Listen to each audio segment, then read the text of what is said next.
Our Fantastic Wonderland by CarrotPatchGames.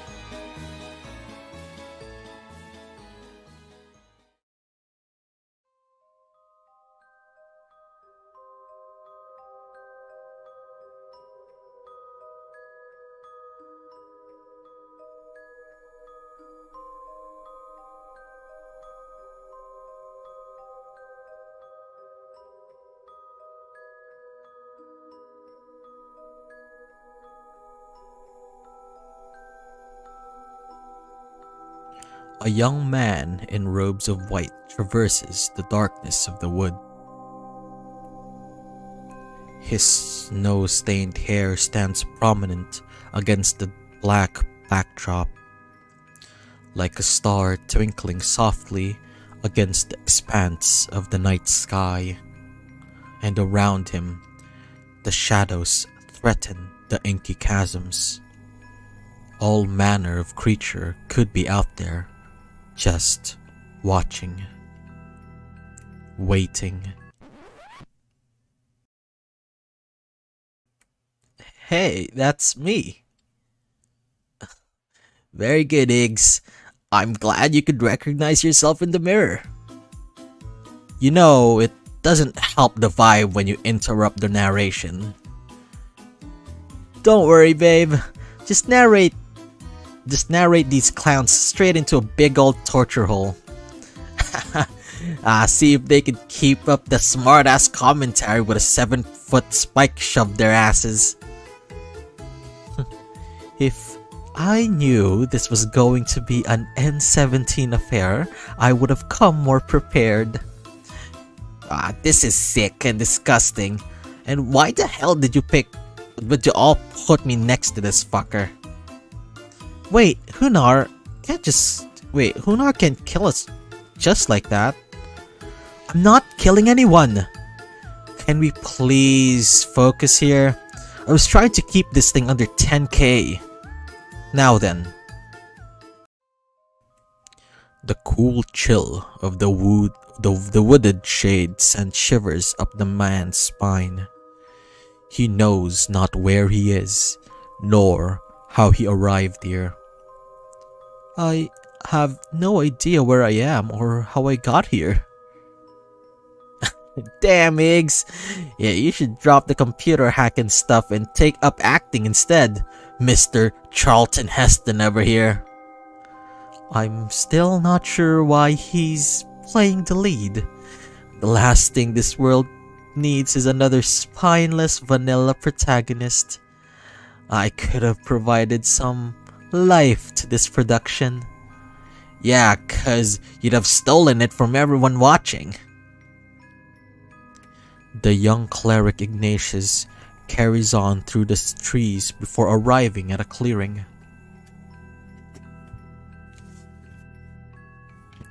At the center of the clearing, a halfling knight lies prostrate on the ground, unmoving. He appears to be gravely injured, his breath ragged on his lips. Heal him.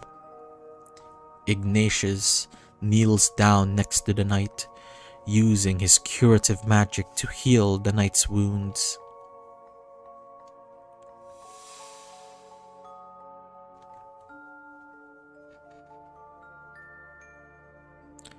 The knight stirs, groans, then pushes himself off the ground. What the flying fuck? What was I doing all lying on the ground? Again, that's not how a knight talks. Oh, sorry. Guessed I missed out on the round table lexicon class.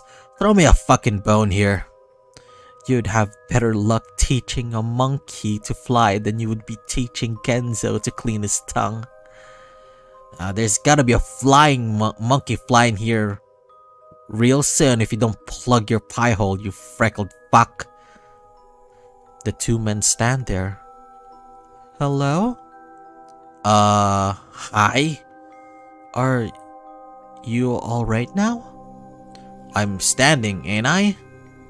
Did someone attack you? To be honest, I can't even remember. Everything's kind of a blur. All I remember is this weird hissing noise. Hissing noise? Yeah, like... Sss. Yeah, just like that. Damn, your vocal range. That wasn't me. As if on cue, they emerge from the inky blackness between the trees. One after another, tiny shadows giving away the heads of the deepest crimson, while beneath their bulbous crowns, wrinkled twig-like arms wriggle and squirm like snakes. We've got company. 'Cause I couldn't tell from the aura of this murder choking this place like a corn dog down my throat. One of the tomato creatures leaps at the knight, who deftly deflects the attack with his sword. God damn it, we're going to need to do this the hard way, I guess. Get behind me. Do as he says. Considering Ignatius has no kind of weapon, he has no qualms about leaping behind the knight's back as the creatures draw near. But aren't these what attacked you earlier? One of the fiends come charging towards them, razor-sharp fangs bared. The knight separates his arms and legs from its body in 2 quick flashes of his blade. Yeah, what about it? Last I checked, you almost died. Hey, a slight miscalculation is all. Slight? Now, 2 of them are closing in. They race forward, zipping to the left, to the right, then flying at them from opposite sides. The knight spins the sword arcing in the air as it slices through their necks in swift succession, sending their bulbous heads bouncing to the ground. At that moment, Ignatius notices one bearing down on them from behind. Crap! He takes a hurried step backwards, only for the knight to grab him around the waist and pull him closer with a grunt. Damn vegetables! Another flash of his blade. Then, the incoming creature falls to the ground in 6 neat pieces. Ignatius watches in wonder, then lets his gaze fall to the iron-tight grip the knight has around his hips. The knight must notice it too, because he recoils with a flustered jerk. Be, a bit more careful, yeah? The knight coughs, decapitates another tomato, coughs again. The remainder of the fight goes quickly after that. After 10 or so more of the creatures are turned into ketchup, the rest begin to scatter, no doubt having realized their attacks are futile. With a series of hisses, they retreat back into the trees, lost once more within the shadows. You're remarkably skilled. What can I say? I know my way around the sword. That was subtle? Hey, I'm a subtle guy. Did I miss something? Don't worry, Iggs, it's nothing. Yes, nothing. At any rate, Ignatius ignores this comment. What's your name, knight? Oh, yeah, we haven't even ever done introductions yet, have we? I'd get a big fat F in chivalry. You can just call me Genzo. Very well, Genzo. I'm called Ignatius. Got it, Iggs. No, Ignatius. Not seeing the diff here. Fine. Whatever, at any rate, I'm on a very important quest for the king. Wait, You are? Why else would you be walking around in a dangerous forest filled with murder tomatoes? 'Cause he wants a sandwich! Well, what is it then? What's the quest? It's, even he doesn't know. What a farce. Maybe he just needs to take the One Ring to Mordor. Whoa, whoa, whoa. Let's not bring the copyright hounds down on us, yeah? The Jewel of Happiness. The Jewel of Happiness? Yeah, you must return the Jewel of Happiness to the sacred altar to, restore its light and bring happiness back to the world. On second thought, let's stick to Mordor. I knew you'd come up with something amazing. You might as well call it the jewel of this story is for the brainless. It's the jewel of happiness, and that's that, see? He's already pulled it out of his robe. I have?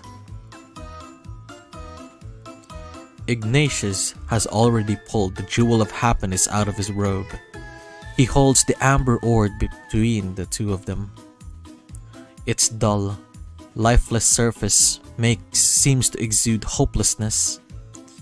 I'm supposed to return the jewel of happiness to the sacred altar and restore its light, so I could bring happiness back into the world. Jewel of happiness. Sounds fake, but okay. Will you help me?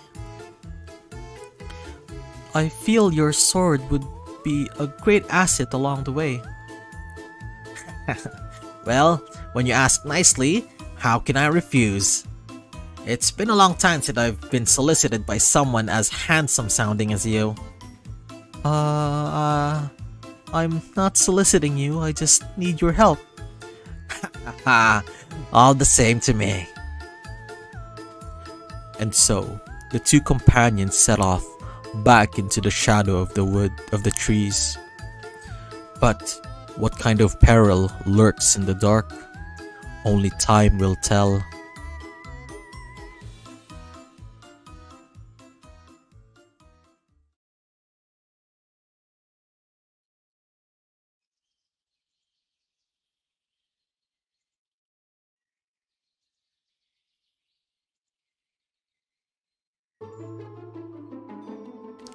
What are we looking at here?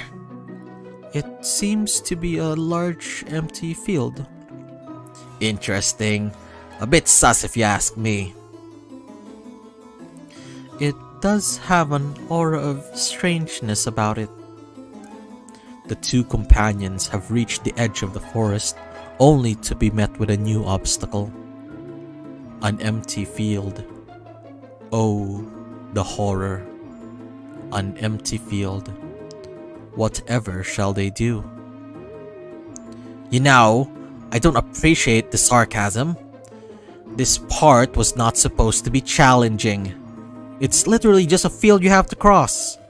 I don't know, I think it's too good to be cautious. Yeah, maybe we'll trip and fall on an especially pointy rock and bash our heads out. Okay, fine. You want a suspicious empty field? I'll give you a suspicious empty field.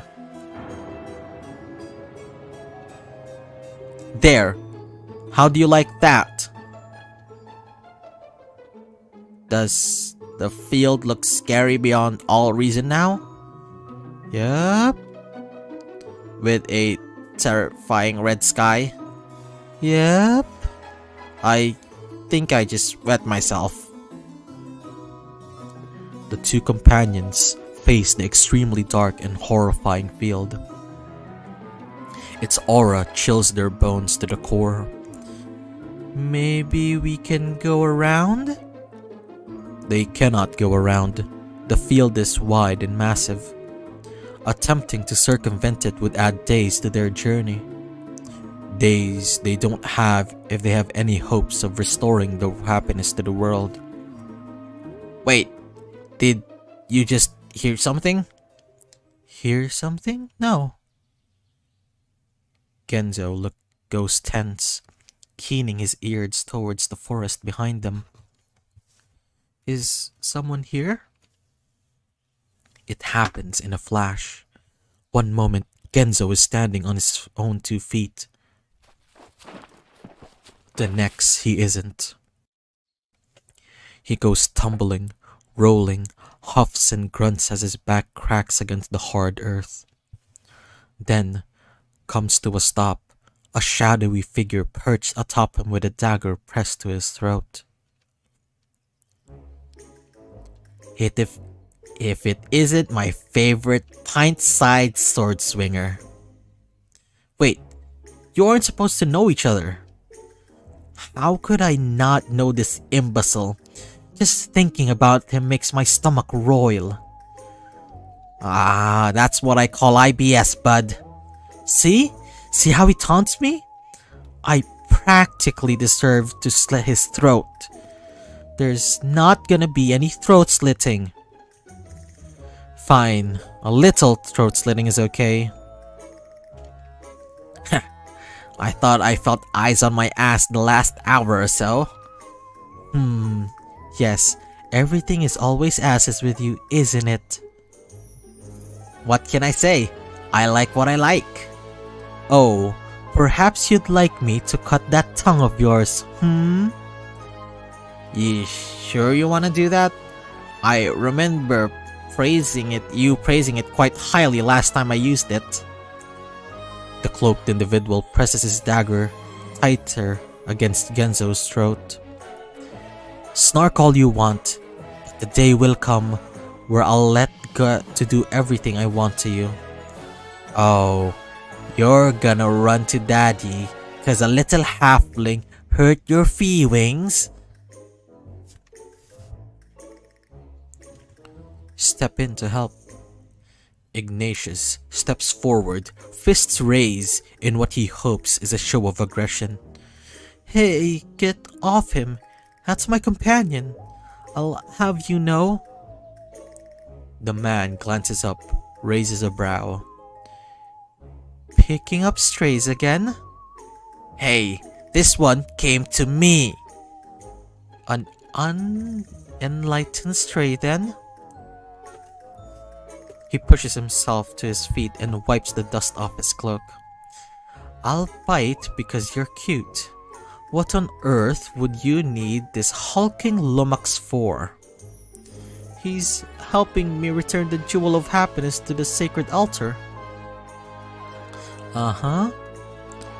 And we need to be on our way too. Let's get moving. No time to lollygag. Speaking of gagging, you should teach your boy how to hold his tongue. There's many a fiend out there with their eyes on that jewel. Really? This thing? I, however, would be happy to fend off and aid you in your noble quest. And I'd be happy to string you up by that rat on your head and leave you for the crows. So testy today, aren't we, dear? You want to keep him all for yourself, do you? More like I know you. You wouldn't help someone willingly if you had put a knife to your balls. Don't tell me, you're bored. Daddy sent you on a run on errands again, didn't he? I'm on a mission of extreme importance. Something you could never. He never sends me on errands. Who is this father you keep talking about? Why, the king of imps, of course. I am heir to the throne. Heir to the throne. Last time I checked, you were at the bottom of the list, bud. Daddy doesn't like it when you sleep with a guy trying to off him. A moment of weakness is all. Besides, last time I checked, the bottom of his list is higher than a brain-addled outcast knight. The man grabs Genzo by his mantle with splenetic huff. Both of you just calm down, okay? This isn't getting us anywhere. The man releases him, but none too affably. His hands go to his hips as Genzo rubs begrudgingly at his throat. Thank you. Ignatius looks from the man to Genzo and back again. I just realized I don't even know your name. I just call him Buttface. Orlam. Orlam is fine. I won't require you to address me as royalty. Yet. Yeah, he saves that for when he's got a leash around your throat. Orlam crunches the heel of his boot into the top of Genzo's foot. Genzo yelps. Oh, it's alright, Orlam. You said you wanted to help. I would gladly accept your aid. This brings a proud grin to Orlam's face. And rightfully so. We don't need this help. We were doing just fine on our own. Oh? And how do you propose you were going to cross that field, I don't know, by walking? The way most people cross large tracts of land? And get swallowed up by the collector? No, I can see now you'll never make it across in one piece. You'll need a gift of stealth if you have any hopes of plying this plot. And I suppose that's where you come in, huh? Precisely.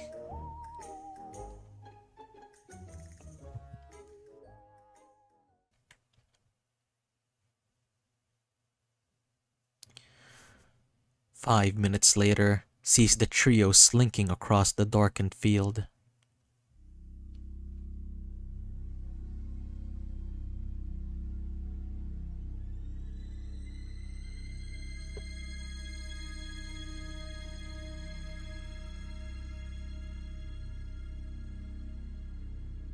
They dart in and out of the shadows like ghosts in the night, then stop for a moment 'neath the refuge of a large boulder, quiet, listening. Are you sure there's even anything here? Place is dead as my dick when I think about you. It does seem awfully quiet. Orlam just laughs, impish grin playing on his lips. Oh, don't worry, it's here. The collector feeds on your fear. So, do try to keep these thoughts of yours from succumbing to dread. And whatever you do, don't look at it. Don't look directly at it. Seems simple enough to me. Ignatius curls his arms around his chest as a chill creeps up his spine. Him and avoiding dread have never mixed well. Dread being his constant companion, more like. Something brushes against his shoulder. With a start, he turns around, but there's nothing. Nothing at all, except the empty expanse of the field. A trick of the wind, no doubt, but he can't help the anxiety tickling the back of his neck. Maybe he won't be able to return the jewel after all. Who is he anyway? Not brave, not dependable, certainly not any kind of savior. Maybe he'd been destined to fail all along. At that moment, Orlam motions to them ahead, which roused him from his self-deprecating thoughts. Then, they're moving forward again, around rock and brush, tracing divots in the dirt, swift and silent as they follow the trail of shadow.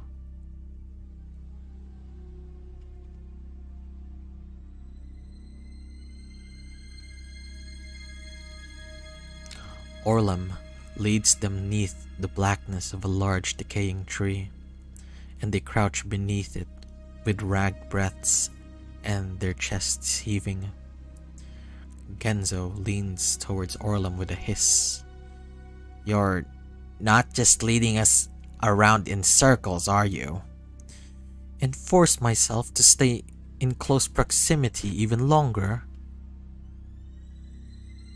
"You flatter yourself." Ignatius' discomfort continues to grow. He brings his knees to his chest, grazing out across the shadow-strewn field. Now, the feeling is all over his head and shoulders, like something slithering across his scalp, tracing the length of his collarbone. His breath is coming out faster and faster. Ask for help. Guys, I'm feeling a bit weird." But his two companions continue to bicker and argue amongst themselves, neither of them paying attention to him. Why would they pay attention to him? He's nobody, nothing, a burden to any and all who cross his path. Surely they'd fare better without him.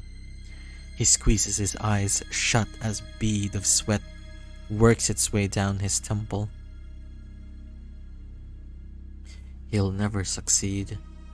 He might as well give up now. Why had he thought he'd ever be able to do something heroic?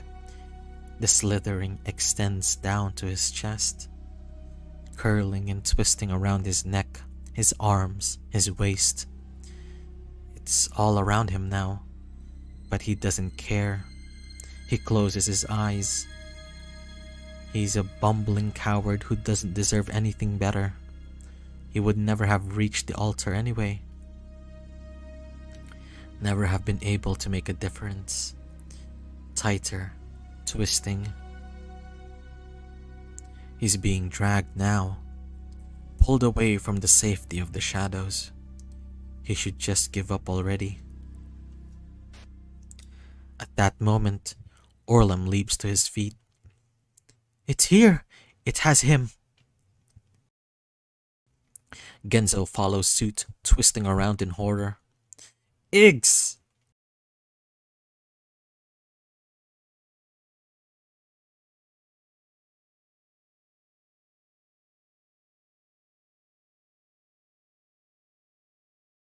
But by this point, it's too late.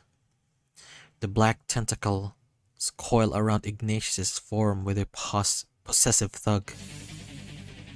Then, yank him free of the shadow and up into the air. Ignatius takes one look at the form of his captor. His eyes widen momentarily, before going completely white, his body limp in the tentacle's grip. Orlam brings his hands to his hair, fingers digging into his scalp. Shit, he's already gone. Gone? What do you mean gone? There's no way now. We can't get close enough without looking at it ourselves. He stops, looks at Genzo. Or perhaps not. Why do I feel like you're going to ask me to do something extremely dangerous? There's no time. I'll try to move around up to the back and distract it. You use that opportunity to cut him free. If this were any other situation, I'd say get fucked. But I think I'd appreciate Iggs staying alive, so fine. Fine. That's what I thought. Now go and do the only thing you're good at and slice things in half. Orlam scuttles off into the shadow, dagger at the ready. Genzo unsheaths his sword, back to the tree bark as he keens his ears. It doesn't take long. A motion to the far left, the sound of the blade cutting through the air, followed by a pained whine of something large. Now, Genzo! Genzo wastes no time. He darts out of his hiding place.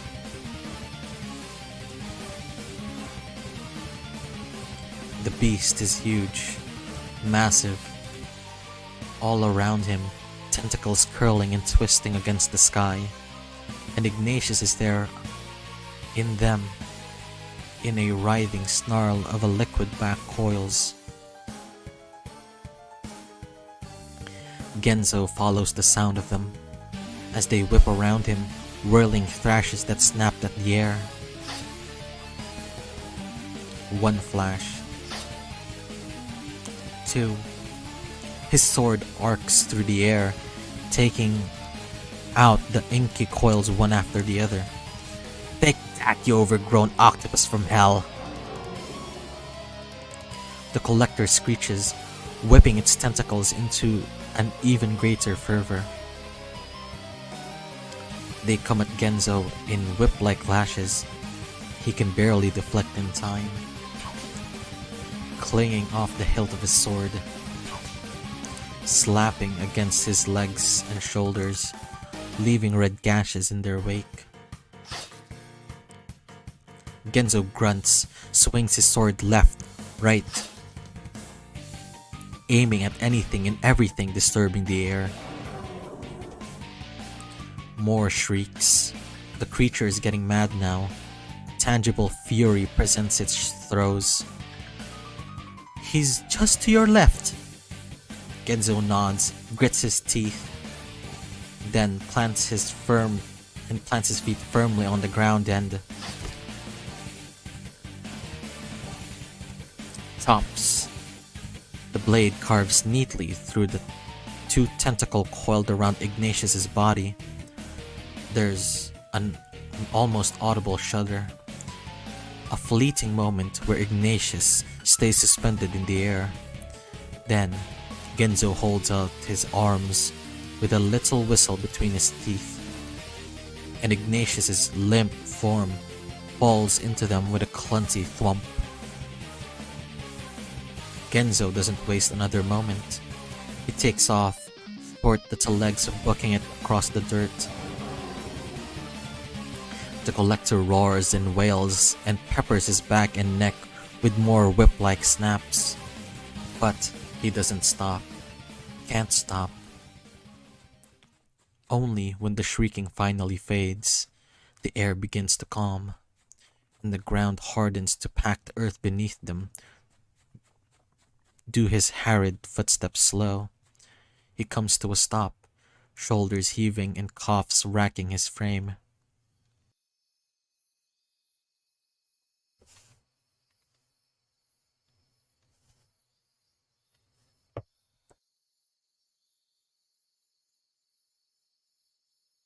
He stands there, catching his breath, keening his ears, listening for any sound, any sign of that thing still coming at him.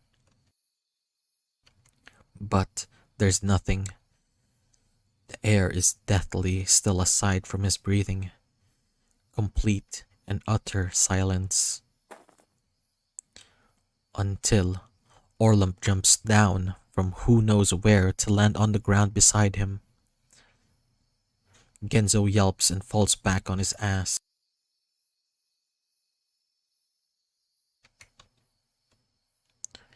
Give him here. What's wrong with him? I already said he's gone. But there might be a way to bring him back if we act fast. What the hell does that mean? But Orlum doesn't respond. He's already got Ignatius laid out on the ground and is currently snapping his fingers in front of his eyes. Ignatius remains silent, his eyes as white as the bangs framing his face. Orlum curses beneath his breath and begins rifling through his pack. Yeah, you mean he's like passed out or some shit? Yes, passed out. For all eternity. This answer finally seems to stop Genzo short. He runs a nervous hand through the air, corner of his mouth twisting downward. Wait, am I dead? Yeah, he'd better not be dead. You're not dead, don't worry. Why do I not trust you, Mr. Antagonist over here? You know, that was pretty gallant of you, though, Genzo. It was? Oh, no praise for me, I see. Perhaps I should have left you there to rot. Thank you too, Orlum. What? What did I say? I think you broke him. Dumb bastard probably hasn't had anyone thank him for anything in this goddamn life. Orlum finishes searching through his pack, pulling out a small vial of grey liquid. He shakes it next to his ear. The hell is that? My wake you wake potion. Sometimes I need my targets awake, you know? It's quite strong. I'm gonna do myself a favor and not ask. Anyway, it may be just what we need to jumpstart him back to reality. You should have known you had something weird to put in his mouth. Orlum kneels down beside Ignatius's head, prodding his mouth open with his fingers. He yanks the cork out of the vial with his teeth, then pours the entirety of its contents down the other man's throat. 1 second, 2. Both of them just watch Ignatius's limp form on the ground. Then, in a whooping fit of coughs, Ignatius begins to convulse. Hacking, hacking away, he curls inward, tears flooding his eyes as his hand comes to his mouth. It lasts for a good minute more, the sound of it both excruciating yet hopeful. And when finally the convulsions die down, Ignatius's eyes have cleared. He looks first to Orlum, then to Genzo. Welcome back. Hug Orlum. Feeling incredibly overcome, Ignatius launches himself to Orlum, arms going around his waist as he buries his face somewhere around his belly. Orlum's eyes nearly bug out of his head. That's, He pushes back on Ignatius's shoulders in an obvious discomfort. Both Ignatius refuses to let go. I was so scared. I didn't know where I was or what was going on. I was just so alone. Well, you're fine now. So you can just... Thank you for saving me from that place. Orlum's eyes twitches. He gives another push, extra hard this time, and finally succeeds in extricating Ignatius from his frame. He rises to his feet, turns to Genzo. Take care of your little cleric, would you? He needs to rest for a while. I'm going to secure the perimeter. The last thing we need is another surprise attack. Then, with somewhat embarrassed twist of his heels, he turns and walks away, disappearing back into the night. Genzo plops to a seat next to Ignatius. After a few moments of scratching his head and listening to Ignatius's belabored breath, he pulls his pack off his back and positions it beneath the other man's head. Try to get some rest, eh? We still got a long road ahead. Silence falls between them, especially loud against the surrounding quiet. And then finally, glad you're still with us though, yeah? Ignatius smiles and lets his eyes flutter close.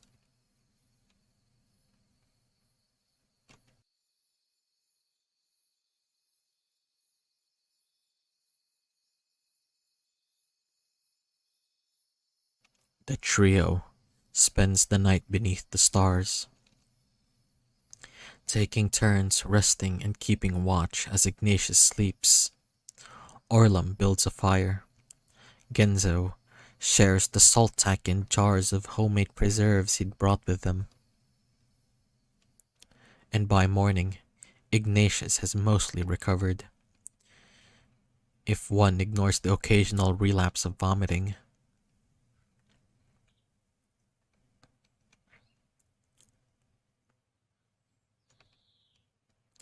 So, they set off back down the trail, once more headed in the direction of their goal with hopes high, and only the intermittent doubt crossing their minds. On and on they walk, following the twisted path over rock and under hill, until, just as the sun has hit its peak in the sky, they approach the crossroads. And smack at the center of this crossroads, they see a figure. The figure is unmoving, simply standing in the middle of the path. And even as they near, he remains still. In fact, they get all the way within a few yards of the figure, with still no sign of movement. They come to a halt, stand there. The figure stands there, just staring in their general direction, but making no sign that he'd noticed them. Ignatius looks to his companions, who simply shoo him forward. He takes a step with a wince. Hello? No response. Nothing but the same far-off stare. Ignatius shifts to one foot to the other, looks back, receives nothing but a shrug from his companions, tries again. Hello? The figure gives a sudden start. Who's there? Ignatius takes a startled step backward. We're, passing through is all. But the sight of you standing in the road was so strange we thought we shouldn't.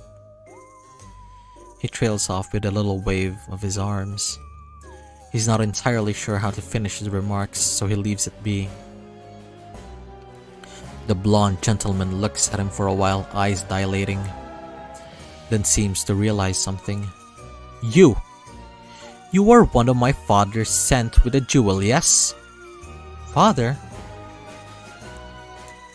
Ignatius's hands go instinctively to the jewel inside his robe. Wait, so then doesn't that make you the prince? You two are quick-witted, aren't you? Whoa, wait just a minute. Are all of us just going ignore that the fact that Gidget is what, Iggy? I believe what our pallid compatriot is saying is man. Or rather, handsome one at that. What's wrong with that, huh? We can be whoever we want to be, can't we? I mean, sure, I guess. I just thought it would be fun is all. Besides, I always make guy characters when I play games. I just like it better. You don't have a problem with it, do you, Iggy? Me? No, of course I don't. You just look very dapper. The prince narrows his eyes in intense scrutiny, studying Ignatius from head to foot. Yes, you don't look dependable at all. It's a good thing I came, now give it here. Give what here? The jewel, of course. Someone like you would never be able to reach the sacred altar. But I will ensure my father's will is done. The prince reaches forward. Ignatius takes another hurried step backwards, clutching at his robe. This is my quest. Your father gave it to me, and I'm going to complete it. Yes, well, my father didn't know that a hapless fool you were. Now, give me the jewel. Don't give him the jewel. Ignatius stomps his feet on the ground. If you want this jewel, you'll have to take it from me. I will return it to the sacred altar. Very well. If you're apparently as naive as you are inept. The prince unsheathes his saber, long and thin, and points at it at Ignatius's throat. I shall take it from your cold, dead corpse. This is enough to spur both Ignatius's companions into action. Genzo's sword comes out. A quick arc of it sends the tip of the prince's saber to his side with a clang. And Orlam is behind the prince with nigh invisible celerity. His dagger going to the prince's throat. The prince attempts to jerk away, prompting Orlam to press the blade tighter against his skin. Go on, try me. I have always dreamed of committing regicide. Orlam pushes his face into the back of the prince's neck. The prince scowls. My father will have your head if you so much lay a scratch on me. Genzo brings his sword up at this, directing it at the prince's chest. Yeah? Well, I'll have your guts for garters if you don't think about touching our cleric. Guys, let's just calm down, okay? Let's perhaps not resort to violence. Ignatius looks the prince up and down. Maybe, Prince Gent. Right, Prince Gent can simply join us. Then he'd still be able to ensure I complete my quest successfully. At this, the weapons finally fall. The four of them looking between each other with furtive glances of uncertainty. Join forces? What on earth makes you think I would do such a thing? I don't know, maybe 'cause it's 3 against 1, bud? And I doubt a sweet kingy would appreciate his son's head delivered to him via express courier. Okay, maybe we stop threatening the prince, considering I don't want to be arrested for treason. Treason would be the least scandalous thing I've done time for. Be right back. Purging my brain for what you just said, thanks. Stop talking about me like I'm not here. Convince him with an endearing smile. Ignatius can't see that the prince might have required more convincing, and what a better way to prove his sincerity than with an award-winning smile, summoning every ounce of charm he can muster. He cocks his head to the side with a smile that might as well be made of sugar. Won't you help us, please? The prince looks at him for a moment, then takes a step backward with a start. He brings his hand to his mouth with a flustered cough. Suppose I can find it in my heart to lend you my aid. Momentarily, at least. He straightens, coughs again, smooths down an errant lock of hair. Yes, I think this arrangement would mutually benefit both our parties. So, I shall accompany you. I can only hope for my sword will prove a worthy asset. I'd be happy to evaluate its worth. I wasn't talking to you. Despite the prince's awkward demeanor, Ignatius considers this trial of persuasion a success, and though the anxiety may still plague his belly, he feels something new has joined it. Confidence in his newfound companions. Perhaps he'll be able to complete his quest after all. And so, the newly formed quartet starts anew, back on track and headed to the direction of the sacred altar. Would their combined forces prove enough to deliver it safely and restore its light? The answer lies shrouded in mystery.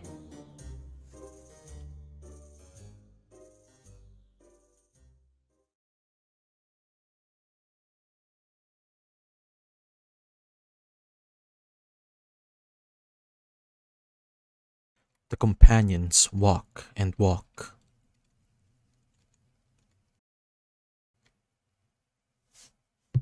And walk and walk.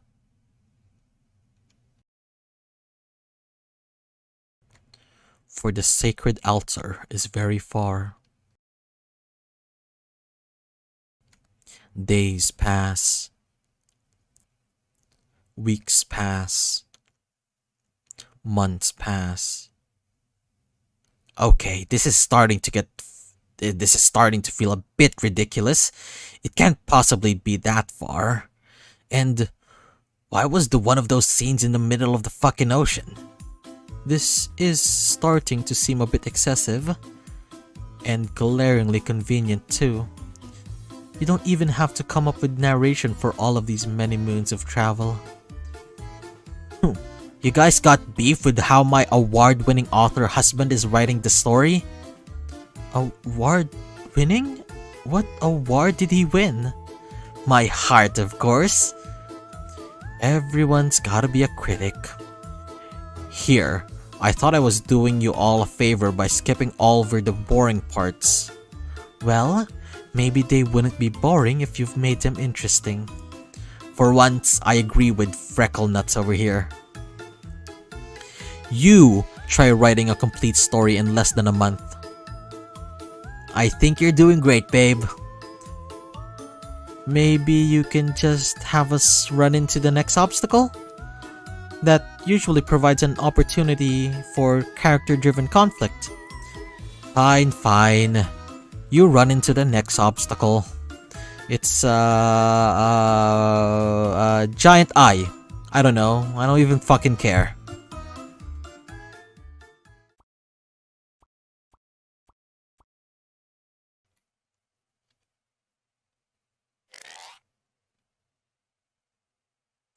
The group suddenly runs into a new obstacle. It's a giant eye, sitting right in the middle of the bridge they need to cross. No one knows how it got there. It's just there. The four of them stare up at the eye in wonderment. What are we looking at, folks?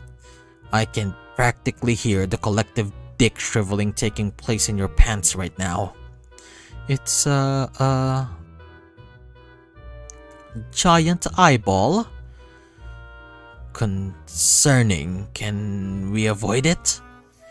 Considering its girth is currently occupying the width of the bridge, I would say no. Yeah, figured as much, but though I'd ask.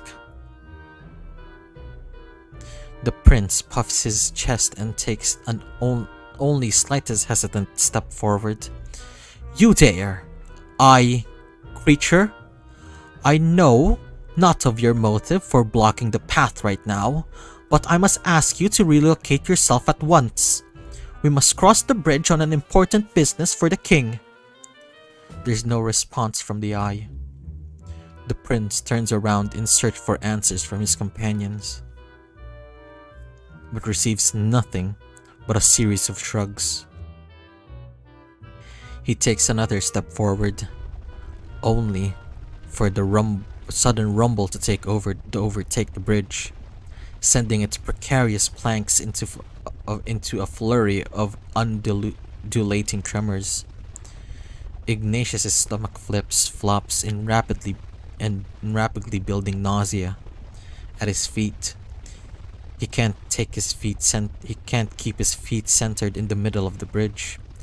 Already, he can feel his balance starting to give, and he's tilting towards the edge. jump towards Gent, willing what little remaining strength he can put into his wobbling legs. He aims himself at Gent without thinking, and jumps. Cleric, what are you? The prince doesn't have a chance to finish his question. In a flash, Ignatius is flush against the chest in a flurry of white-robed limbs. Gent pulls him closer in instinct, holding him tight as the bridge rocks and quakes around them. And only once the tremors have subsided does his grip loosen. With a start, he grabs Ignatius' shoulder and pushes him away. Try to be more careful. Sorry, it happened so fast and I lost my balance. The prince coughs and looks away. Then perhaps you should pay more attention. You do realize if we lose you, we lose our jewel, yes? Ignatius' gaze drops to the ground. Sorry, you're right. Hey, give the guy a break. He's doing his best. Well, maybe his best isn't enough. Genzo's hand goes to the hilt of his sword. You wanna say that again? Guys, stop it. He's right. I'll be more careful. The prince turns away in a huff. That is all I ask.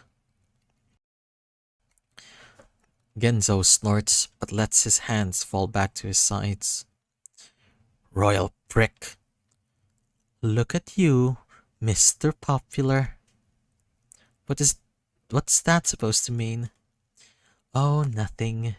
Just a casual observation from a friend.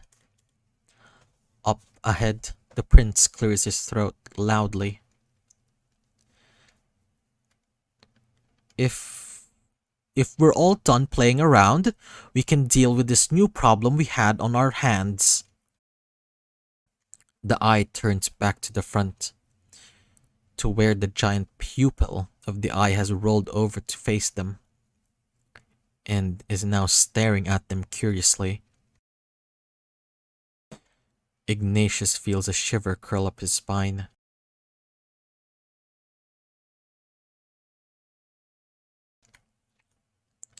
Fortunately, the prince once again takes the lead. He steps forward, clears his throat. If you are indeed sentient, then I ask that you heed our request and allow us passage. We have urgent business to complete on the other side of the bridge. The eye looks from the prince to Ignatius to Genzo, then Orlam in turn. It turns its massive, watery pupil back to the prince. Answer me these questions, 3. Then passage I shall decree. It talks? Impressive, given its lack of oral cavity. You can just say mouth like a normal person. The prince shushes them with a wave of his hand. Very well then, ask us your question. The pupil shudders. The pupil of the eye shudders, dilates. Then, in a booming voice that sends the planks beneath their feet trembling. In the function number var base num equals 2. If you were to call this variable base num outside the function, what would be the output to the console? What the fuck kind of question is that, Hunar? Isn't it usually some kind of riddle or something? All I have is this JavaScript for Dummies book, so sue me. I think it's well tactic. Riddles are so last decade. We're going to die. The prince pauses for a moment in confusion, then straightens, smiles. Child's play.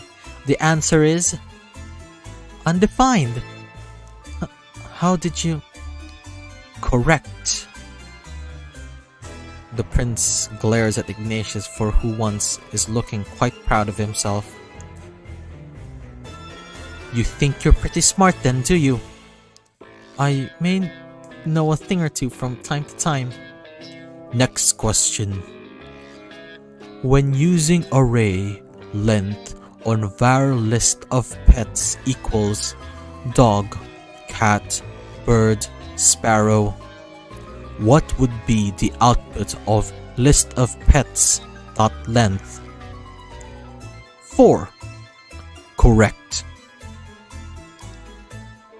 Now, it's Ignatius's turn to glare.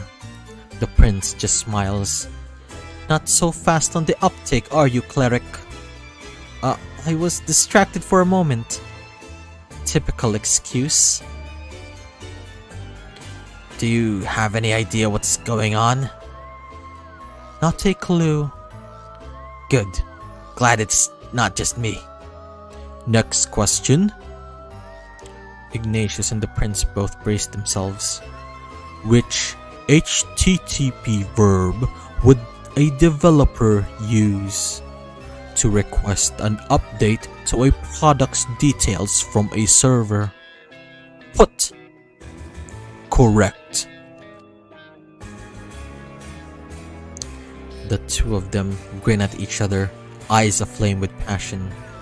Congratulations, I do not have any more questions. With another shudder, the eye rolls off to the side of the bridge. It disappears into the water, far, far, far below, without so much as a splash. That was quite possibly the weirdest fucking thing I've ever experienced. The prince turns to Ignatius, lips still curl into a smile. I suppose you're not as incompetent as I originally made of you, cleric. My opinion of you has risen. Ignatius is having a hard time containing his own grin. You're not half bad yourself. Maybe between the two of us, we will be able to finish this thing. The prince laughs. Indeed, I do believe our chances have just increased. The two of them clasped hands for a moment of triumph and camaraderie that could even rival the most famous of shonen anime. What are we then? The peanut gallery? We may have just been relegated to the comic relief.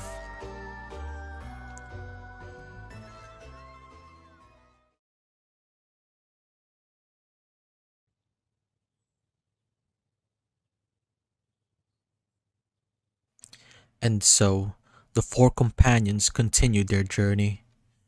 Through rain and shine, through water and muck, and on the horizon, the spires of the sacred altar grow even nearer.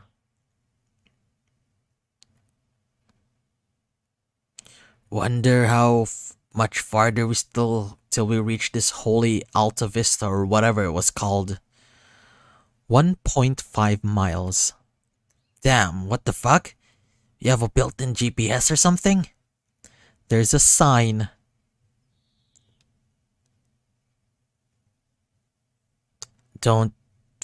I feel incredibly sheepish. We're almost there then. Finally, we'll be able to complete our quest. Or will you? With a collective gasp, the group turns at this new voice, only to find themselves surrounded on all sides by towering 7-foot-tall rabbit soldiers. They draw their weapons. Now this is a surprise. Looks like Easter's come early this year. You will allow us to pass if you know what's good for you, rabbits. The king has been watching you very closely on this so-called quest of yours. My father? Your father? The king? Don't make me laugh. I mean the real king. What are you even talking about? What does it matter? You'll be dead soon anyway. Nab 'em, boys! The rabbits charge. They're quick as lightning, giant furred masses that move with exhilarating speed. And Ignatius can only watch as his companions begin to fight. He scoots in an attempt to get out of the way, but they're everywhere. More and more of them join the fray. To his left, Genzo is deflecting incoming spear attacks with well-placed arcs of his sword. To his front, Orlum is leaping in and out of the incoming onslaught, landing jabs of his daggers on their necks and arms. And to his right, Gent is parrying two sets of spears while peppering their owners with jousts of his saber. Clanks, clashes, and fleshy thwacks surround him on all sides. He has to sidestep again and again whenever the flurry of weaponry grows too near. He can't even keep up with it. It's too much, and it's happening too fast. Swirling chaos around him, with nothing he can do to help. A grunt to his left, Genzo gets hit first.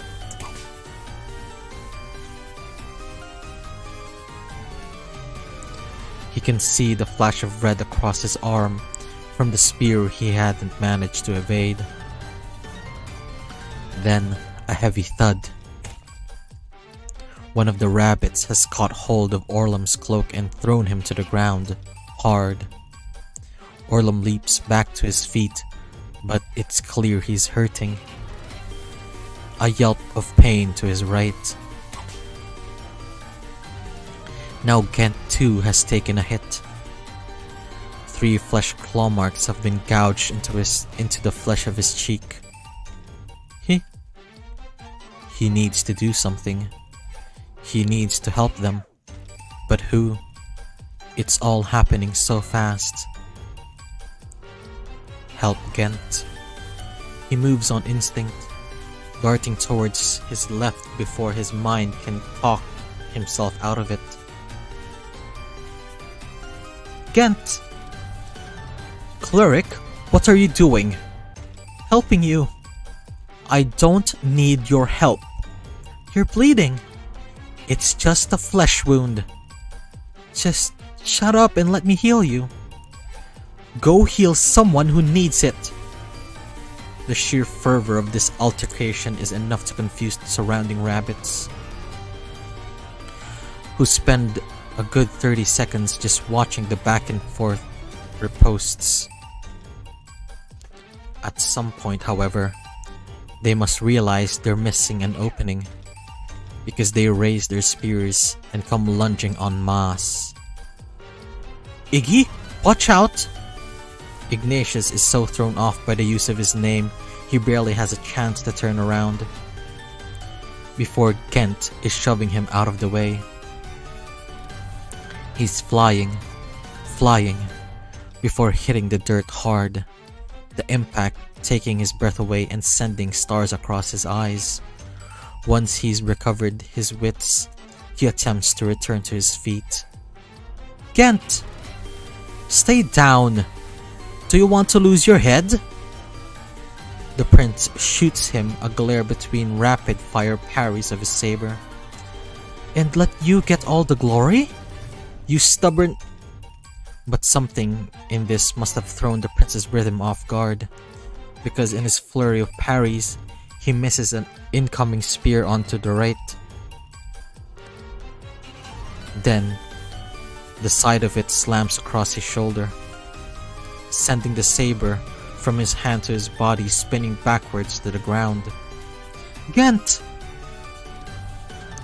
Ignatius rushes to the prince's side, kneeling down next to him.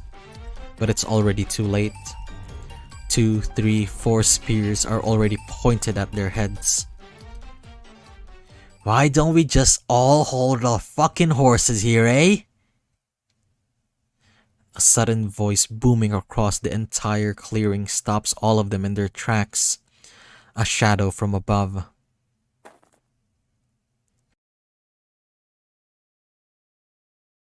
Then, the 6'2" woman rises to her full height. A giant axe perched on her shoulder. Someone call for Buxley sandwich?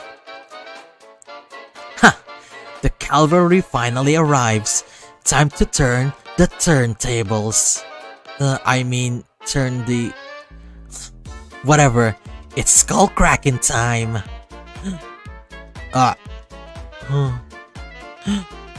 What? Nothing, I just never imagined you so homicidal. Are you sure you can handle all of these rabbits though? You wound me, friend. I'm not some floozy who ain't got the chops. Now, let's get this party started. The rabbits gaze in surprise at the newcomer monopolizing the attention of the clearing. One finally works up the courage to charge at her.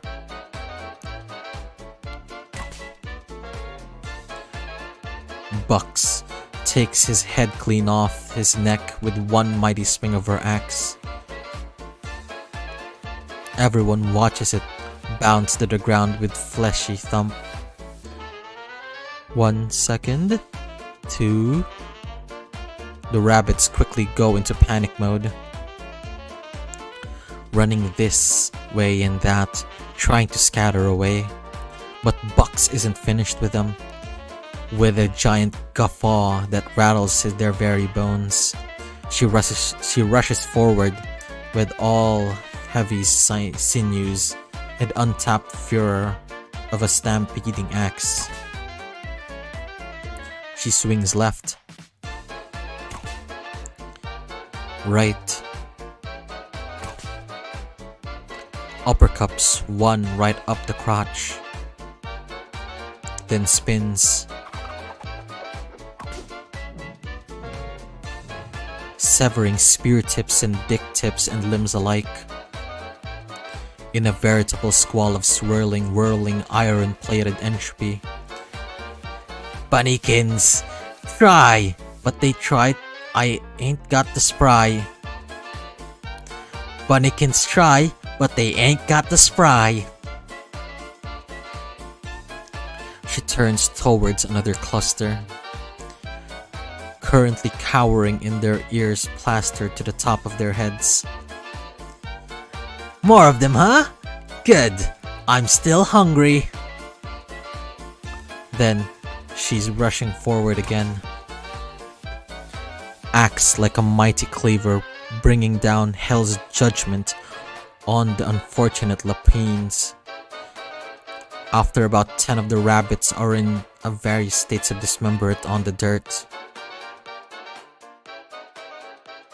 she finally slows, watching lackadaisically as the remaining few scuttle into the distance.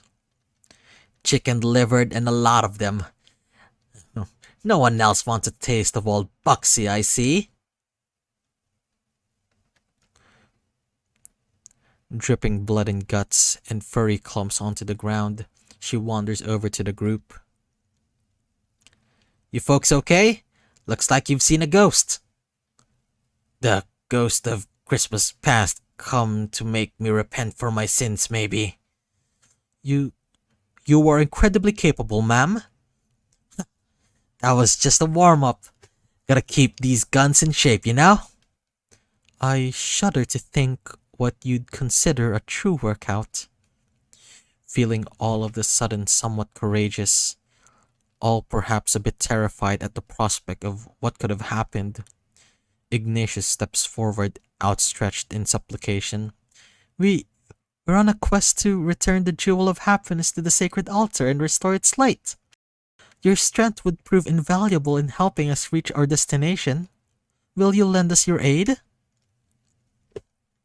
Bucks looks at Ignatius, looks at the rest of the group, who all merely return the look of furtively hopeful silence, then smiles, laughs.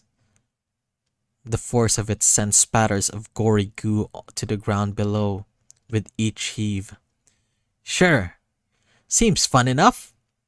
You can count on old Bucksy here to try to keep you folks in one piece. I'll have your butts like a butt crack. Wonderful. I will make sure my father rewards you handsomely. Wait a minute. Reward? Nobody said anything about a reward to me.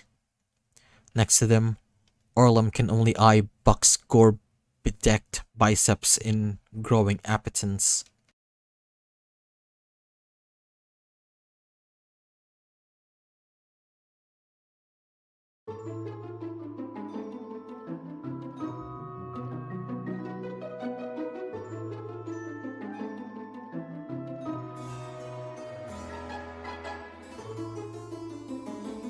The finally complete quintet continues the remainder of their journey without issue.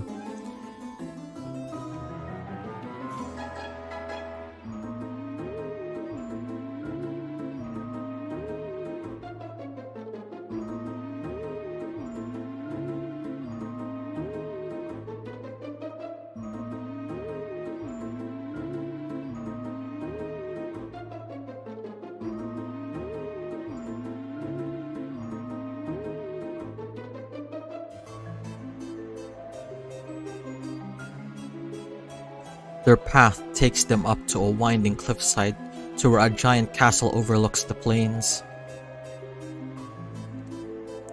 It's positively enormous and boasting towering walls, soaring spires, with the thick-set bulwarks strong enough to fend off even the most heinous of onslaughts.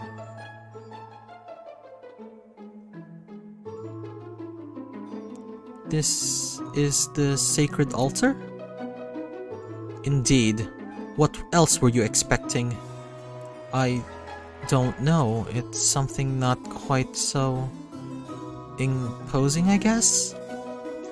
Suddenly not sure if I'm here to return the Jewel of Happiness or rescue a princess from her tower. Why not both? I've always been a big fan of multitasking. I just have to ask, what's your opinion on strap-ons? Strap-ons? Straps on what and where? Don't worry, I could teach you.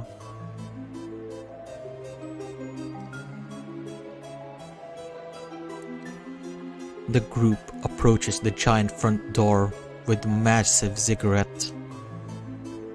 A strange apparatus is embedded into the wooden frame of the door. A good 10 or so rotating mechanisms make up its body,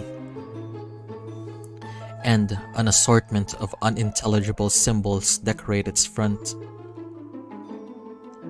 There seems to be some kind of archaic lock, puzzle of sorts.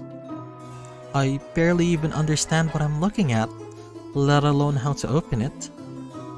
There must be a way. What happened to all the highfalutin, nerd-spouting brouhaha back on the bridge, huh? That's different. This looks literally impossible. Let me take a look. Bucks comes stomping to the front. She takes one look at the lock, one look at the door, before promptly raising her axe and chopping the entire thing in half. The door shudders for a moment before collapsing in on itself in a woody cacophony. Wait a minute, you can't do that? Why not? Seems like the simplest way to me. You were supposed to come up with a carefully crafted solution that combines all 5 of your strengths in a brilliant feat of teamwork. Anar, this is us we're talking about. Work together? Are you mad? Or that would force Genzo not to be an asshole, which I can't see happening anytime soon. Oh yeah? Well, you'd have to stop acting like a sun-dried dick all the time. Oh, so witty. What exactly is a sun-dried dick? Do pray tell. It's what I'm going to do to your... with my... Then when you freckled... Aww, they're getting along... They're getting so into their roles. I'm glad they're having so much fun. Fun? Can't we all go back to the unimpressive feat of strength I just performed in our wooden adversary over here? The four of them stare at Buck's handiwork with synchronous gulps and barely restrained awe. Ignatius even pees a little. Well, what are y'all waiting for? Let's break and enter this holy hack job. Heaving her axe back up her shoulder, Bucks takes off into the newly opened doorway, breaking off further its bits of wood's doorframe on top of her head. The others are quick to fall in line behind her, half tripping as they climb over rubble into the darkness beyond.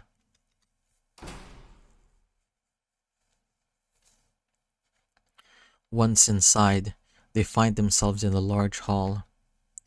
Tall pillars of marble line the walls, and plummeting tapestries.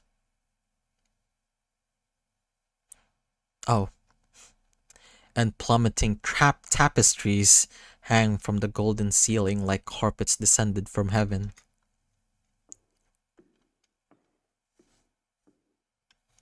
Ignatius takes a step out into the grand expanse of the foyer, looks around. Hello? His voice echoes off the domed ceiling. There's no response. No one home, perhaps?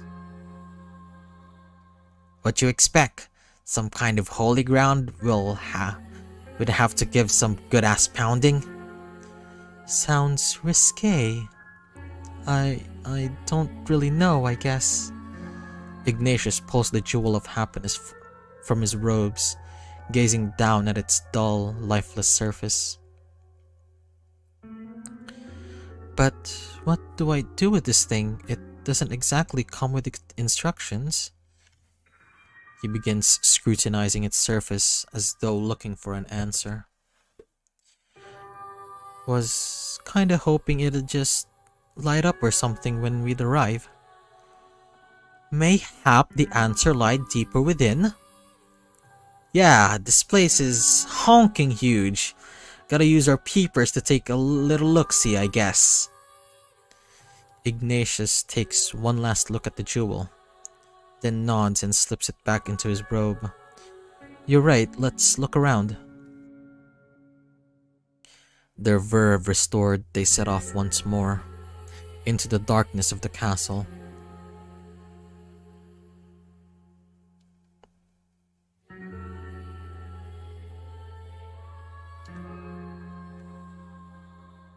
It's quiet around them, deathly quiet, their steps echoing out across the marble halls.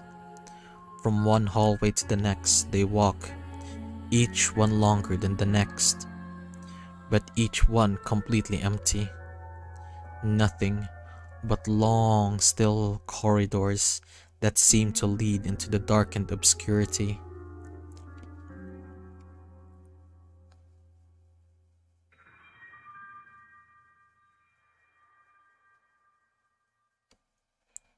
We gonna be able to find our way back? This is getting awfully maze-like. Ignatius turns to look back at what they'd come. It's as equally dark as the way ahead, and he can't remember that they'd turned the turns they'd made. But they don't really have much of a choice at this point. They'll just have to keep pressing forward. Come on, I'm sure we'll be able to find something soon. Then it's back to shouldering shouldering onward. But the air is different now, colder, heavier, weighing down on them from all sides. He can feel it in his bones, a deep-seated kind of chill that sends his stomach into anxiety-ridden knots. And he can feel his fingers trembling, to the point that he needs to curl them into the folds of his robe.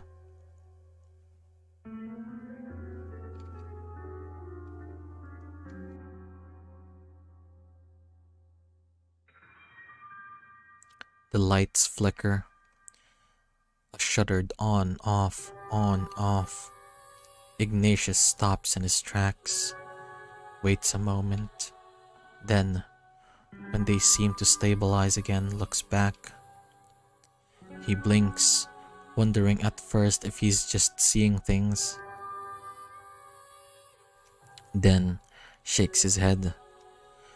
No, someone is. Someone's missing. Where's Bucks? The rest of the group turns around to look. But the warrior woman in question is nowhere in sight. She's gone. You said something weird to her, didn't you? I said nothing of the sort. I was merely making an offer. Just fucking great. Thanks to this freckled McHorn dog over here, we've lost our only capable party member. More like she'd had enough of your boorish tongue, you uncouth brute. Oh yeah? Well, you can take this boorish tongue and shove it up your scrawny behind. I'd love to, dear, but this doesn't seem like the appropriate time or place. Oh, for fuck's sake, excuse me while I hurl. Would you two be quiet already? Ignatius brings a shaky hand to his hair. The chills are ramping up now, up and across his arms like tingly firecrackers. She couldn't have just... A glance to the front, a glance to the back. The hallway is completely clear on both sides. I guess we just keep going then.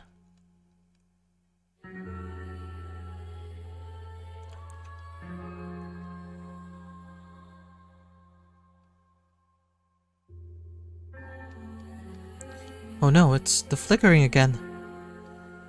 Heart twisting, he twirls around, searching. Orlam's gone. Thank God. I thought he'd never leave. This is not a good thing.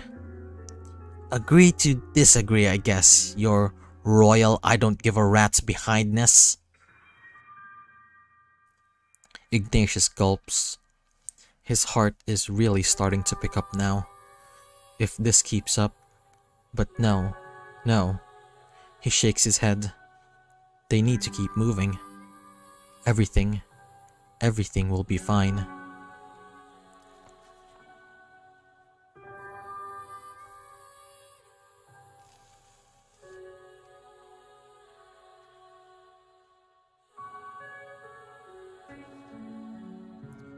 The next time the light flicker, he spins on his heels, refusing to let another one of them disappear in front of his eyes.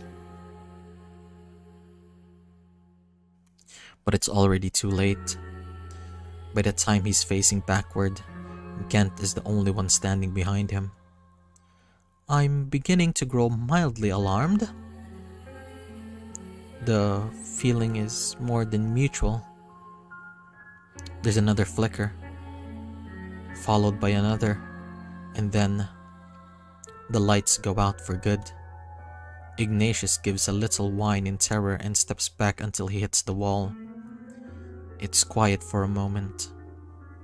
Quiet save the rapid beating of Ignatius's heart. It echoes up inside his head with a dull thrum. Then... Iggy? Yeah? Where are you? Somehow, the sound of Gen's voice seems to calm him, and despite the fear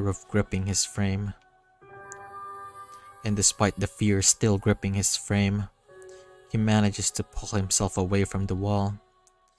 I'm here.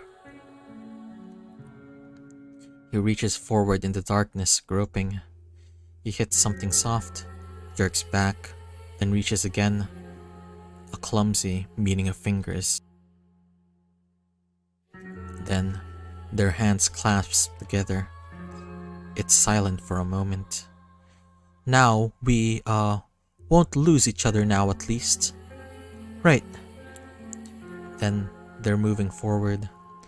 Just the two of them, down the corridor of endless darkness. Around them, the walls seem to undulate with invisible waves. A tangible sense of isolation closing in on them. But Ignatius keeps his tongue focused on Gen's hand. But Ignatius keeps his thoughts focused on Gen's hand, on the soft feeling of it between his fingers. A beacon of light even in the thick curtain of shadow threatening to strangle them. It's comforting. We're not to speak of this later, you know? Of course not. Just making sure. But Ignatius can't keep the small grin from frowning on his face at the words, particularly when Gen's fingers tighten around his. He feels himself begin to ease somewhat.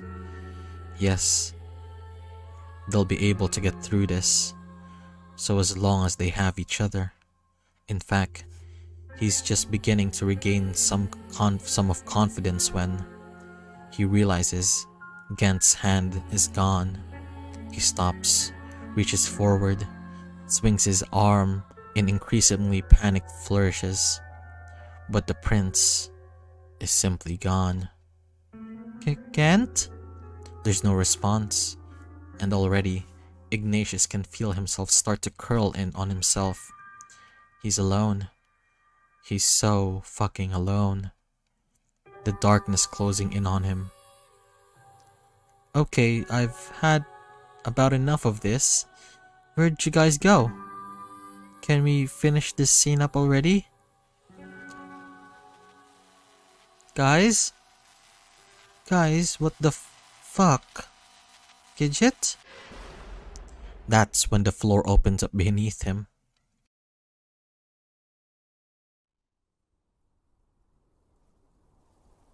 He doesn't know for how long he falls. It's dark all around him, like he's falling through nothingness.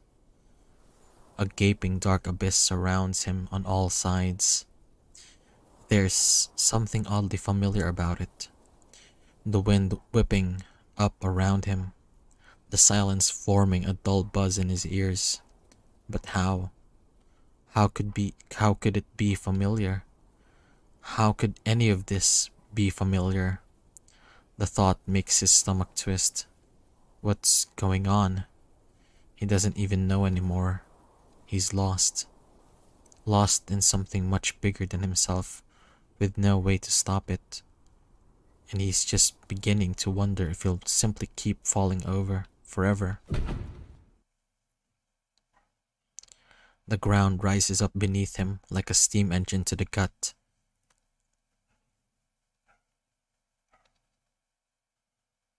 Voices. That's the first thing he comprehends. There's voices around him. Clanky iron footsteps. But dark. Still dark. He can't see anything. And his head is ringing like he's been bashed in the ears with the world's largest gong. He groans, tries to push himself up, only to be immediately grabbed from behind. Two sets of strong hands grip beneath his pits and pull him to his feet. Well, what the hell? He tries to pull away, but the fingers digging into his skin are like iron rods. Then they're moving. marching forward, held just high enough that he can't quite touch the ground, his toes scraping the floor. And as they walk, he begins to hear it.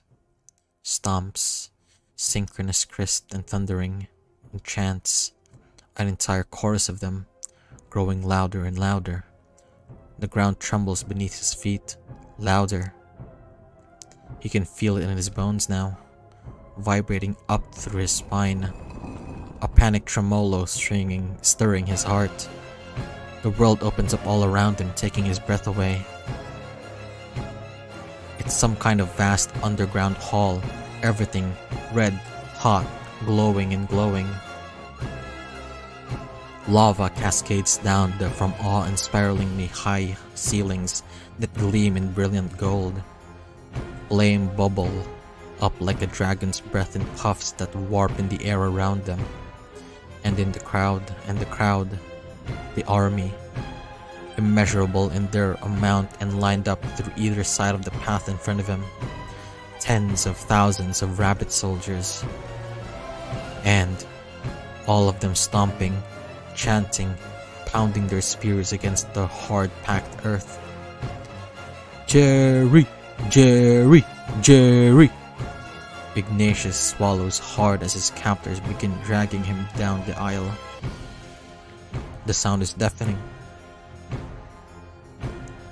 The chanting so loud and so zealous, it makes his very bones tremble, his heart thrum. Jerry! Jerry! Jerry! Back and forth he watches the fervent soldiers in their frenzied exultation, dragged further and further along, the air scorching his lungs. He can see a gathering up ahead, past the ranks of soldiers. More rabbits holding small figures between them. His companions. He squeezes his eyes shut, the world starting to spin around him. Jerry! Jerry! Jerry! Closer and closer. Until a throne comes into view past the gathering. Its gold gilding glinting in incandescent lights of the flames. Jerry! Jerry! Jerry! He feels dizzy. The heat curling up inside him as the echoing chants continue the assault his ears. Finally, they make it to the end. And his captors drag him in line with the rest of his companions. They turn to look at him, faces a mixture of indignation and apprehension. All of them forced to their knees, with their arms cocked out like chicken wings.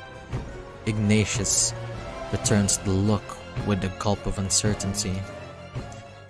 When all of a sudden, the chants come to an abrupt stop.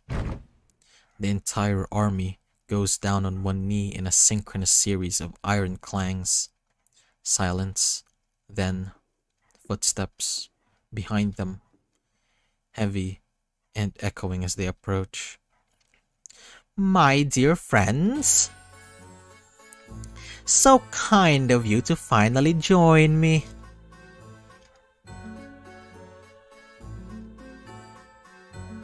Sentry 284?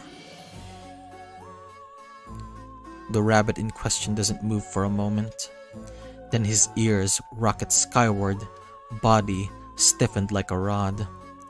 I told you to call me Jerry.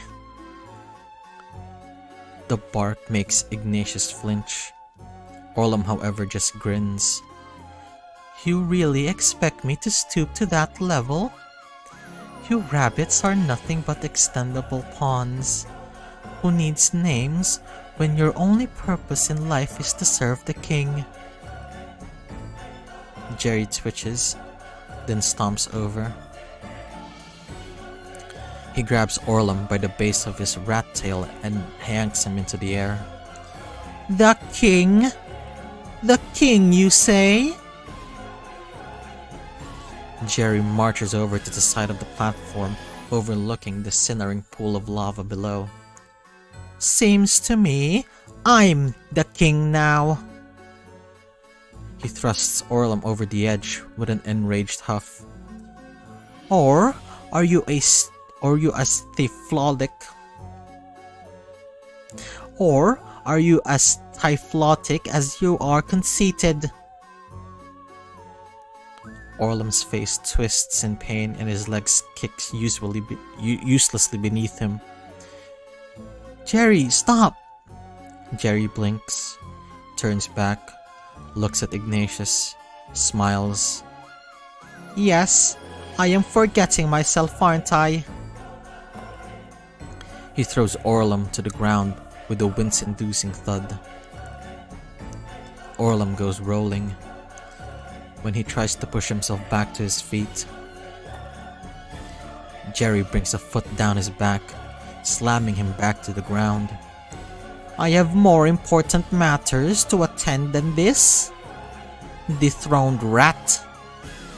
He kicks him off to the side, where he's snatched up by the duo of guards. Jerry wanders towards Ignatius, his hand to chin in apparent wonderment. Very important matters indeed. You'll unhand us at once, or you'll have my father to answer to. Your father? Your father? Jerry, ears curl up in amusement, his eyes flashing, then laughing, high-pitched squeaks that bite at their hearts and eardrums like knives. Haven't you figured it out? None of this is real. This noble little quest of yours was nothing more than a carefully laid trap. And you fell for it. And you all fell for it. Hook, line, and sinker. Genzo responds with a snap of his teeth and sends Jerry back with a little laugh. Huh? What do you mean? Jerry shakes his head in sardonic pity. Why the jewel, silly? He cups Ignatius' cheek in his hands, tutting beneath his breath. I need to destroy that naughty piece of gravel in order to keep my glorious new kingdom intact. Now, he's molding and mashing Ignatius' face between his palms. We wouldn't want you to use that thing to wish all of this away from me, would we? Get your fucking hands off him! Down, boy! Jerry sighs and flicks Genso's forehead, who reels back with a growl. No, I've made far too much progress for that. I can't go back to that. Got that caitiff I was before. No more go clean up the stalls, 284. Or stop dawdling in the back of the line, 284. Or report to my chambers, 284. No, now I'm the one making the wishes. I'm the one making the rules. I'm the one turning this kingdom into paradise for all rabbit kind. This is Jerry's Wonderland now. The rabbit's gone and lost his goddamn mind. As have most of the people reading this by now, I'm sure. You still think this is a game? Some kind of visual novel you can read and peruse at your own leisure? You actual morons. This is your reality now, or haven't you figured that out yet? As soon as I destroyed that yellow potato, things will never go back to normal. Normal for you, but hell for us rabbits. But now, I get to make your life hell.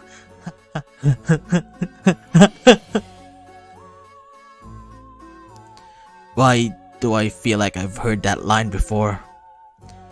Search me. I'll never give you the jewel. Jerry stops, smiles. Look at you, being all brave. Well, sorry, kid, but there ain't much you can do at this point. He snaps his fingers at the guards. Turn him over.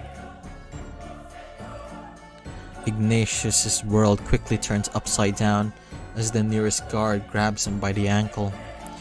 Then, he's hanging uselessly in the air, his robe fluttering around him.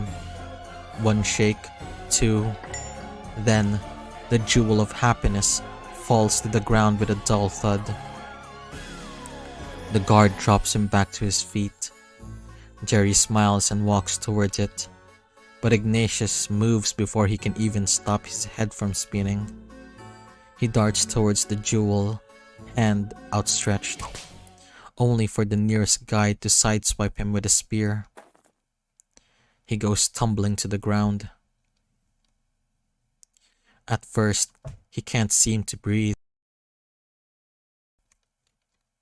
There's pressure overtaking his chest, and he realizes with a start that the impact must have cracked some of his ribs. Pain. He brings a hand onto his chest with a wince. Pain is so intense that it takes his brain a second to catch up to with it. He coughs, sending red spatters to the floor, then looks up to his companions, just staring at him in shock. No, he can't. He wobbles back to his feet. I won't let you have it. Starts for the jewel. This time, the attacks come from behind, slamming his chin onto the floor. He groans, head spinning. Lightning-like tendrils of pain are shooting up and down his spine, and he feels something chalky in his mouth. He spits out 2, 3, 4 cracked bits of tooth. No. But he still wobbles to his feet. He has to restore happiness to the world. He stumbles towards the jewel, body trembling. A spear goes for his shins, and there's a crack as the bones break. Fuck. The pain is all over now, pulsing in and out, setting his brain on fire. He gazes up at his companions. That's right, he has to make them happy. All of them, his friends. He starts crawling towards the jewel. He can see it there, just out of reach, lying on the ground. The key to their happiness. It's all up to him. Closer. He's wheezing now. Horrible throaty breaths that claw at his lungs. Closer. Cold chills run up and down his spine, his arms, his legs, and his robe feels unbearably heavy. So heavy, it's as though it's pulsating him straight to the ground. So heavy, it's as though it's pushing him straight into the ground. Closer. He reaches a hand out, trembling fingers seeking out the jewel. He has to. Jerry's foot comes down on his hand. The pain is immediate, shooting up through his hand, his arm, his shoulder, sending a panicked gasp between his lips. He can't move. His body goes completely rigid, muscles not responding, brain on overdrive. Jimply simply watches, tisking as he shakes his hand. Look at you, so stubborn. He grinds his foot harder into Ignatius's hand, bones crunching between his heel. But it's too late. Everything is already in play. You are not the star of the show anymore. He leans down, fingers gripping the back of Ignatius's head and wrenching it upward. Don't look sad though. I won't kill you. I need you alive. Killing you would only reset the cycle, you see. But that doesn't mean I won't make the rest of your life a living nightmare. He glances up, smirks. And it doesn't mean I have to keep them alive either. I did say a little throat slitting was okay, didn't I? He snaps his fingers. And the guards holding his companions promptly run their knives across each of their throats. Ignatius's eyes nearly bug out of their sockets. He can only watch as their bodies slump to the floor. You! His eyes fill up with tears, lips blubbering uselessly. Jerry sighs and lets Ignatius's head fall back to the ground with a thud, then swipes the jewel and pushes himself back to his feet. Me what? If you're not going to even speak clearly with me, this relationship is going to be such a chore. But don't worry, we'll have a long time to get to know each other better. He walks back towards his throne with a snicker, tossing the jewel up and down with each step. Ignatius pulls his hand towards his chest, body curling in on itself. He couldn't do it. Couldn't save them. Couldn't make them happy. Tears leaked down his cheeks to pool in his tears. He can't do it. Anything. Happy. What would make him happy? All this time, he'd been focused on them. But what about him? Shouldn't he deserve happiness too? He closes his eyes. Yes, that's right. What does he want? What would make him happy? At the moment, he feels a warmth inside his chest, the tiniest warmth, growing up and out of his heart, warding off the chill and the shakes, filling him up from the inside out. Yes, that person makes him happy. If only he could have told them. At the moment, the jewel in Jerry's hand begins to glow. It starts as a dim glimmer, then grows and grows, blossoming into a brilliant amber gleam. Jerry stops with a start. What the? There's a brilliant flash. Then, beams of light begin to shoot out of the jewel, one after the other. They extend all the way through the hall, past the hall, out across the plains into the sky. More and more and more, until the jewel grows so bright and hot that Jerry can't hold on to it anymore. With a yelp, he steps back, and it rises up into the air, still spewing more and more light. There's a rumble. Then, the world begins to shake around them. Bits of ceiling begin falling to the ground into the lava, and the platforms start undulating beneath their feet, heaving precariously back and forth. Behind them, the army of rabbits flies into panic. They run left, right, shouting and screaming in their attempt to escape the hall. But through that dim, Another noise emerges. A saber. It slices through the air, clanging against armor and spear, carving through flesh and fur, and from the roiling, raving din, Gent appears.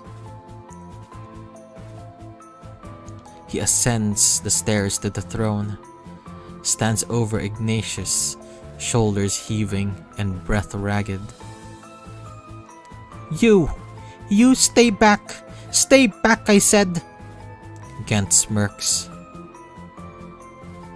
I would burn you alive for what you did, Rabbit. But fortunately for you, I have more important matters to attend to. He drops his saber to the ground with a clatter, kneels down next to Ignatius. Can you move, Iggy?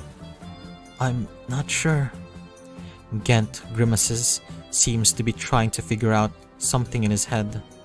And then finally, Ignatius takes Ignatius into his arms. You're stronger than you look. Did you know? I got a black belt in Taekwondo back in the day.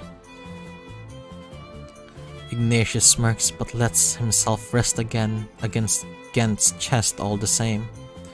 Now then, shall we, as they say, give this place the slip? Please don't ever say that again. Gent turns on his heels with a regal spin, throws a confident grin up into the air, then runs.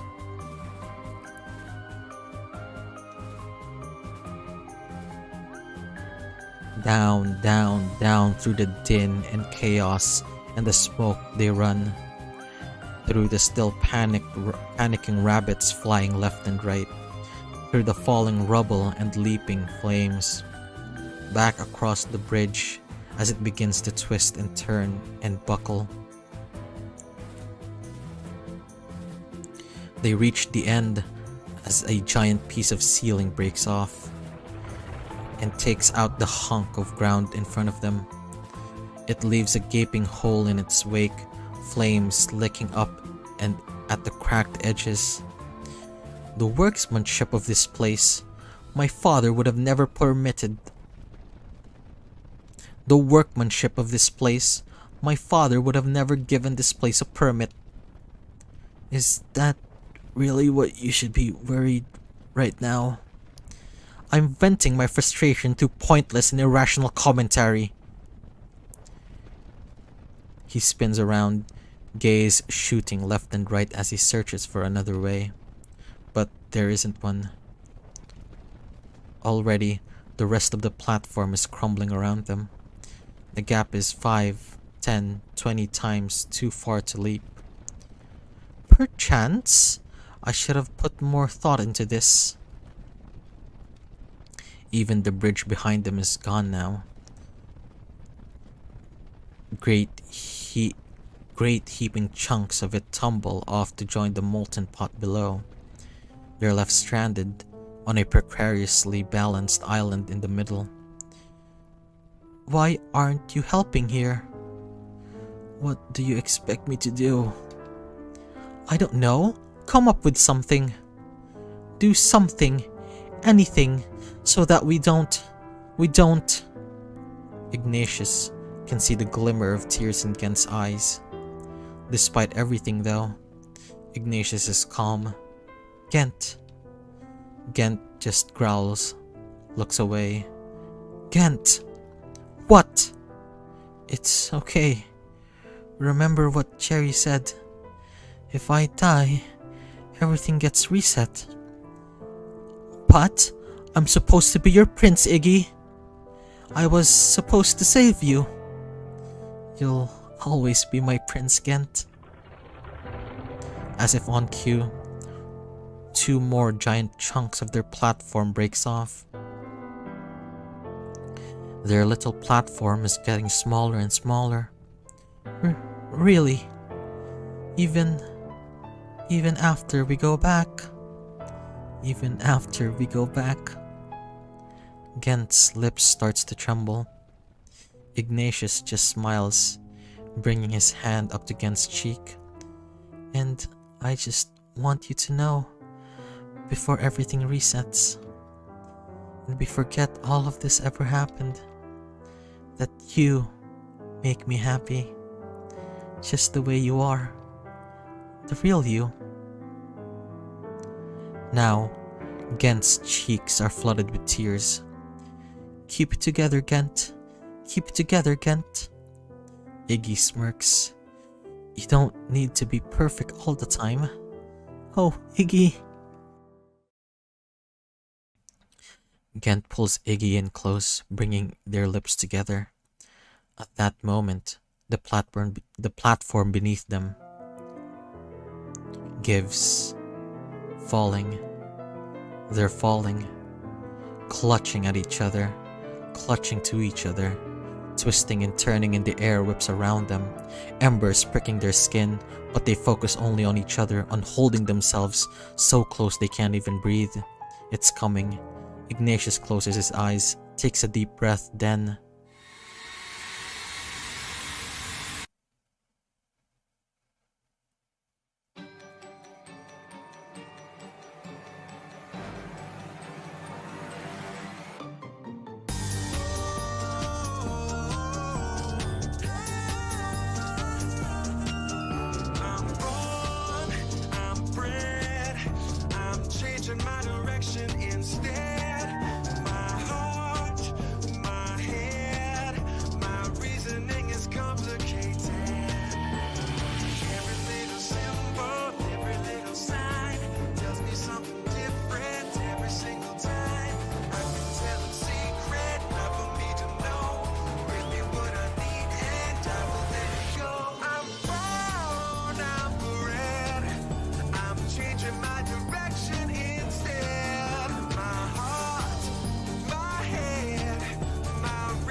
Iggy's awoken to the sound of Mrs. Donish's rolling her trash bin down the driveway.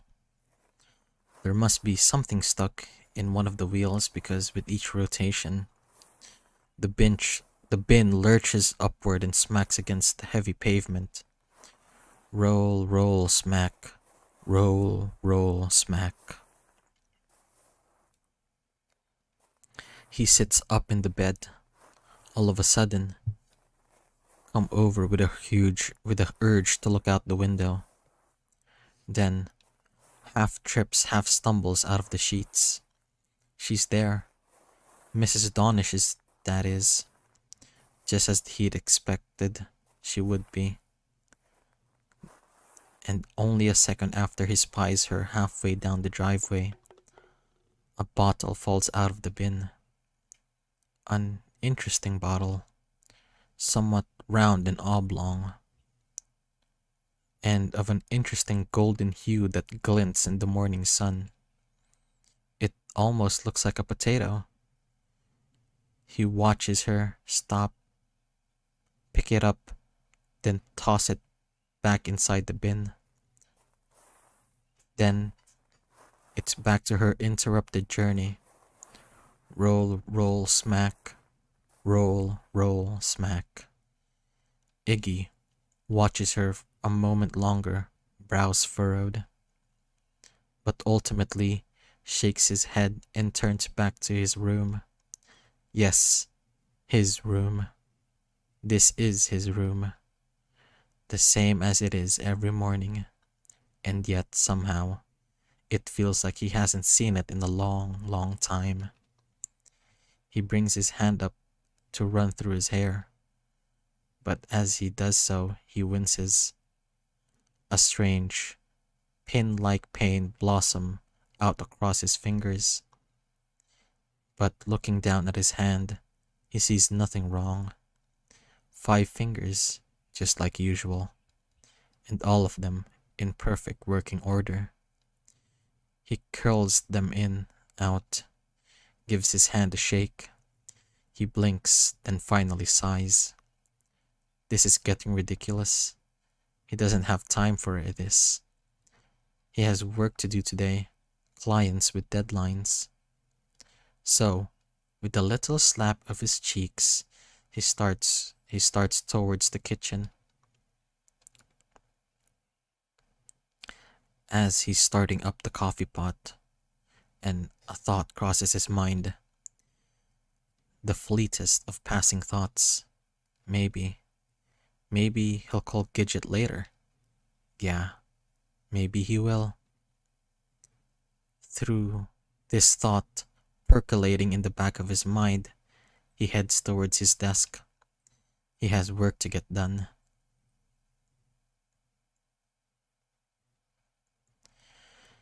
Ghent root end. Thanks for playing. Like the characters? Want to know more about what the hell is going on? Though this game didn't have enough didn't have enough cannibalism, play the main game, Our Wonderland, available on itch.io. You won't regret it. You might regret it.